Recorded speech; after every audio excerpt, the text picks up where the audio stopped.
हरे कृष्णा, राधे राधे। एकादशी का व्रत भगवान विष्णु को समर्पित किया गया है। एकादशी का व्रत सभी व्रतों में उत्तम माना गया है। एकादशी का व्रत करने से सभी पापों से मुक्ति मिलती है। इसलिए इस दिन व्रत, जप, तप, दान पुण्य करने से श्री हरि का सानिध्य प्राप्त होता है। आज इस वीडियो में मैं आपको माघ मास शुक्ल पक्ष की जया एकादशी की कथा सुनाऊंगी। इस वर्ष जया एकादशी 1 फरवरी दिन बुधवार को मनाई जाएगी। ये एकादशी सभी पापों का नाश करने वाली तथा मनुष्य को मोक्ष प्रदान करने वाली है।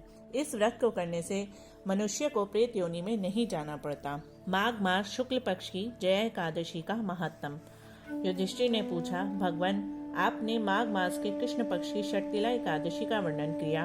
अब कृपा करके यह बताइए कि शुक्ल पक्ष में कौन सी एकादशी होती है, उसकी क्या विधि है और किस देवता का पूजन किया जाता है। भगवान श्री कृष्ण बोले, राजेंद्र, बतलाता हूँ, सुनो। माघ मास के शुक्ल पक्ष में जो एकादशी होती है उसका नाम जया है। वह सब पापों को हरने वाली उत्तम तिथि है। पवित्र होने के साथ ही पापों का नाश करने वाली है तथा मनुष्य को भोग और मोक्ष प्रदान करती है। इतना ही नहीं, वह ब्रह्म हत्या जैसे पाप तथा पिशाचत्व का भी विनाश करने वाली है। इसका व्रत करने पर मनुष्य को कभी प्रेत योनि में नहीं जाना पड़ता। इसलिए राजन, प्रयत्न पूर्वक जया नाम की एकादशी का व्रत करना चाहिए।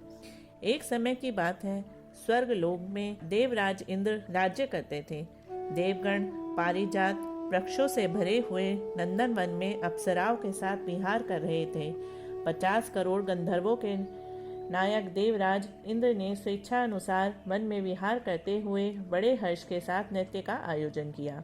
उसमें गंधर्व गान कर रहे थे, जिनमें पुष्पदंत, चित्रसेन तथा उनका पुत्र ये तीनों प्रधान थे। चित्रसेन की स्त्री का नाम मालिनी था। मालिनी से एक कन्या उत्पन्न हुई थी जो पुष्पवंती के नाम से विख्यात थी। पुष्पदंत गंधर्व के एक पुत्र था जिसको लोग माल्यवान कहते थे। माल्यवान पुष्पवंती के रूप पर अत्यंत मोहित था। ये दोनों भी इंद्र के संतोषार्थ नृत्य करने के लिए आए थे। इन दोनों का गान हो रहा था। इनके साथ अप्सराएं भी थी। परस्पर अनुराग के कारण ये दोनों मोह के वशीभूत हो गए। चित्त में भ्रांति आ गई, इसलिए वे शुद्ध गान ना गा सके। कभी ताल भंग हो जाती तो कभी गीत बंद हो जाता। इंद्र ने इस प्रमाद पर विचार किया और इसमें अपना अपमान समझकर वे कुपित हो गए। अतः इन दोनों को शाप देते हुए बोले, ओ मूर्खों, तुम दोनों को धिक्कार है। तुम लोग पतित और मेरी आज्ञा भंग करने वाले हो। अतः पति पत्नी के रूप में रहते हुए पिशाच हो जाओ। इंद्र के इस प्रकार शाप देने पर इन दोनों का मन बड़ा ही दुखी हुआ। वे हिमालय पर्वत पर चले गए और पिशाच योनि को पाकर भयंकर दुख भोगने लगे। शारीरिक पातक से उत्पन्न ताप से पीड़ित होकर दोनों ही पर्वत की कंदराओं में विचरते रहते थे। एक दिन पिशाच ने अपनी पत्नी पिशाची से कहा, हमने कौन सा पाप किया जिससे यह पिशाच योनि प्राप्त हुई। नरक का कष्ट अत्यंत भयंकर है तथा पिशाच योनि भी बहुत दुख देने वाली है। अतः पूर्ण प्रयत्न करके पाप से बचना चाहिए। इस प्रकार चिंतामग्न होकर वे दोनों दुख के कारण सूखते जा रहे थे।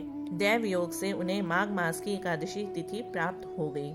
जया नाम से विख्यात तिथि, जो सभी तिथियों में उत्तम है, आई।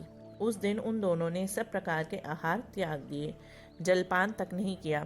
किसी जीव की हिंसा नहीं की, यहाँ तक कि फल भी नहीं खाया। निरंतर दुख से युक्त होकर वे एक पीपल के समीप बैठे रहे। सूर्यास्त हो गया। उनके प्राण लेने वाली भयंकर रात उपस्थित हुई। उन्हें नींद नहीं आई। वे रति या कोई भी सुख ना पा सके। सूर्योदय हुआ। द्वादशी का दिन आ गया। उन पिशाचों के द्वारा जया के उत्तम व्रत का पालन हो गया। उन्होंने रात में जागरण भी किया। उस व्रत के प्रभाव से तथा भगवान विष्णु की शक्ति से उन दोनों की पिशाचता दूर हो गई। पुष्पवंती और माल्यवान अपने पूर्व रूप में आ गए। उनके हृदय में वही पुराना स्नेह उमड़ रहा था। उनके शरीर पर पहले ही जैसे अलंकार शोभा पा रहे थे। वे दोनों मनोहर रूप धारण करके विमान पर बैठे और स्वर्गलोक में चले गए। महादेवराज इंद्र के सामने जाकर दोनों ने बड़ी प्रसन्नता के साथ उन्हें प्रणाम किया। उन्हें इस रूप में उपस्थित देखकर इंद्र का बड़ा ही विस्मय हुआ। उन्होंने पूछा, बताओ किस पुण्य के प्रभाव से तुम दोनों का पिशाचत्व दूर हुआ? तुम मेरे शाप को प्राप्त हो चुके थे, फिर किस देवता ने तुम्हें इससे छुटकारा दिलाया?